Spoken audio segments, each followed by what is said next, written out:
Oh good, you're right on time. I just got back from a little trip outside and it gave me some inspiration for today's project, and I think you're gonna like it. You know why this is my favorite time of the year? The crisp air and moody atmosphere lend themselves very well to creativity, and maybe a little bit of mischief. It's often the time of year where fairies and spirits like to take a little jaunt into our world and make themselves known. Of course, we've always been very curious about magic and the worlds that we don't quite understand, and we've often tried to record it with varying degrees of success. And that is exactly one of the inspirations we're going to look at today: the Cottingly Fairies. Here's a brief overview. Back in 1917, these two girls, Frances Griffiths and Elsie Wright, produced photographs with claims that they had irrefutable evidence of the existence of fairies. Photography experts confirmed that the photos had not been edited or tampered with, and were thus quite puzzled by the evidence presented before their very eyes.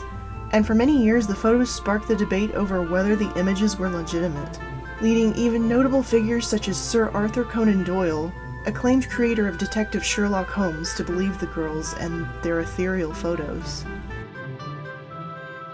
You couldn't possibly be implying that fairies are real, right? While it's true that most of the photos were confirmed to be a hoax, I still don't think that devalues the whimsy or charm that they have, and that's why today I want to try recreating them in my style. So let's take a look inside of here and see what kind of supplies we're working with today.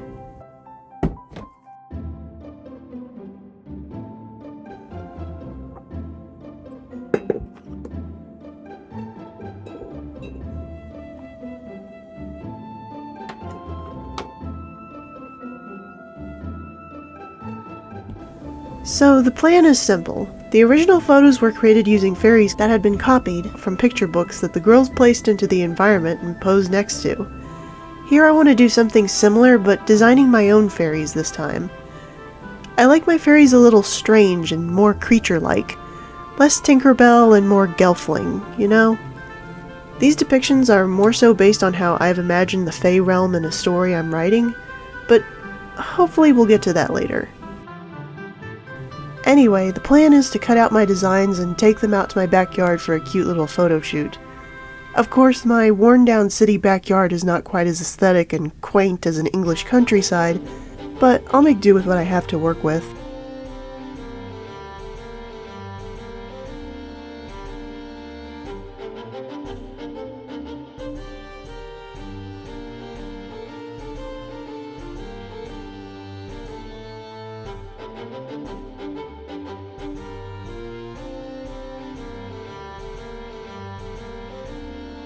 I wanted to experiment with my watercolor techniques this project, so I started off filling the figures with this nice yellowy green as a base color, then going over it again with the same color to figure out where I wanted the shading to go. I know this is a trick digital artists use to make sure their values look right, so I figured it might work traditionally as well. I hesitated to add any other colors at first because I was afraid I was going to ruin it. But I'd seen a couple reels talking about how green and reds combined are great for skin tones, so I decided to give it a shot. Look at how excited I am that it worked. I also saw that some people use a teal color to shade skin, so I thought, why not? I'll try that too.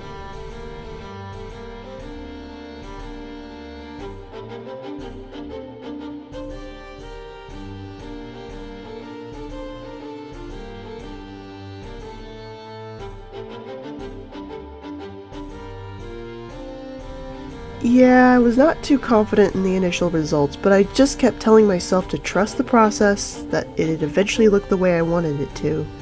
And you know what? It actually worked. After I brought in the watercolor pencils to clean it up, but it still worked. So it was pretty smooth sailing from then on out, and now we can return to the topic at hand. The story goes that the two cousins, Elsie and Francis, liked to play in Cottingly Beck, near Elsie's home. I guess a beck is a creek. I had to look it up, so here you go. But anyway, they were constantly scolded for coming back all muddied from playing, and one day the two claimed that they were in that state because they had gone to visit the fairies. Of course, their parents were skeptical of this, which is why they started to bring back photos as evidence that they were telling the truth. This was naturally a harmless prank by the two girls, as Elsie took after her dad with a love of photography and creative hobbies, and made the initial photos for fun. However, once the photos began circulating in the Theosophical Society due to Elsie's mom, and further made runs in newspapers and articles, the situation grew a bit out of hand. The debate as to whether the photos were a hoax lasted all the way into the 1980s, when the girls, now much older, finally admitted that the first 4 photographs were faked, but insisted that the last of the series, taken in 1920, was still genuine. Whether this was a last bit of cheekiness or ironic truth, we may never know, but the fantastical and heartwarming notion that two girls were able to convince many adults of the existence of fairies is one that I find very dear.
Alright, now it's time to actually cut out the designs.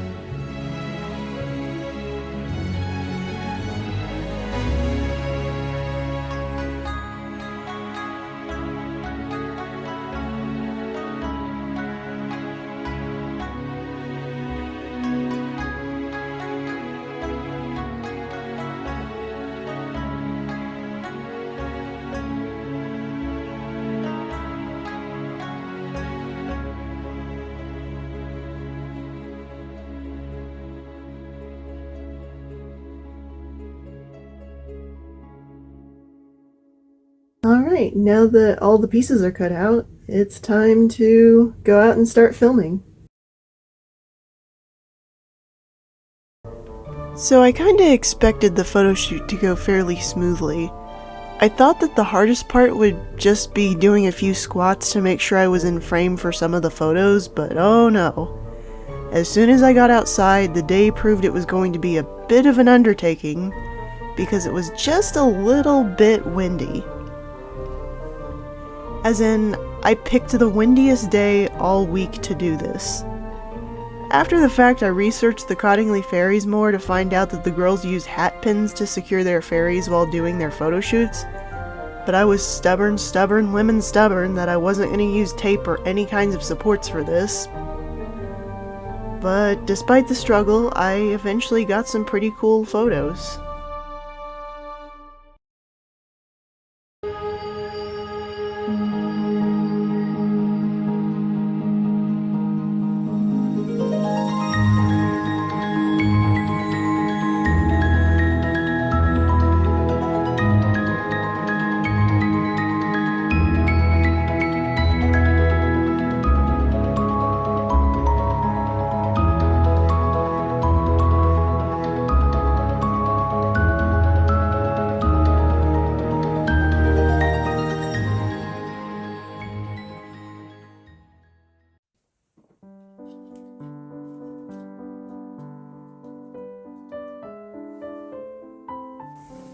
So these are my version of the Cottingly Fairies, and that is where they are going to stay in my room.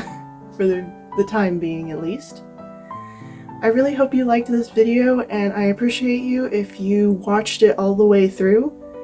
These projects help me to really express myself and my creativity, and I hope to really kind of do more things like this in the future, because this was actually really, really fun, and I'm so happy with how the photo shoot turned out. And I hope that you guys like the pictures too, because, you know, this is the stuff I find nerdy and cool, so I hope to find more people who like the same kind of nerdy and cool things that I do. So if you do like this, please leave a like on this video, share it with friends, subscribe if you want to. I'm kind of going through some ragweed allergies right now, so I took a hit for you guys just to do this.